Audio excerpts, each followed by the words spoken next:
প্রথমবারের মতো interior design পেশাজীবীদের আনুষ্ঠানিক স্বীকৃতি দিল interior designers association of Bangladesh IDAB. রাজধানীর হোটেল ইন্টারকন্টিনেন্টালে আয়োজিত হয় IDAB excellence in interior design award 2024। এদিন রেসিডেন্স, কর্পোরেট, হসপিটালিটি ও রিটেল এই 4টি ক্যাটাগরিতে দেশের সেরা ইন্টেরিয়র ডিজাইনারদের হাতে তুলে দেওয়া হয় পুরস্কার।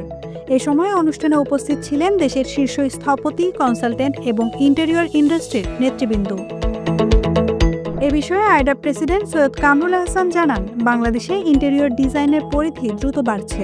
এই অ্যাওয়ার্ডের মাধ্যমে তরুণ ডিজাইনারদের প্রতিভার স্বীকৃতি দিতে এবং শিল্পটিকে প্রাতিষ্ঠানিকভাবে এগিয়ে নিতে চান। অনুষ্ঠানে প্রধান অতিথি ছিলেন দেশের বরেণ্য স্থপতি শামসুল ওয়ারেস। তিনি তরুণ প্রজন্মের সৃজনশীলতাকে আন্তর্জাতিক অঙ্গনে পৌঁছে দেওয়ার আহ্বান জানান। বলেন, আমরা চাই বাংলাদেশি ডিজাইনারদের চিনুক গোটা বিশ্ব, সৃজনশীলতা হোক আমাদের পরিচয়। সন্ধ্যায় শুরু হয়ে রাত 10টা পর্যন্ত চলা এই আয়োজনে অ্যাওয়ার্ড প্রদান ছাড়াও ছিল দেশের জনপ্রিয় ব্যান্ড জলের গানের এক মনোমুগ্ধকর পরিবেশনা।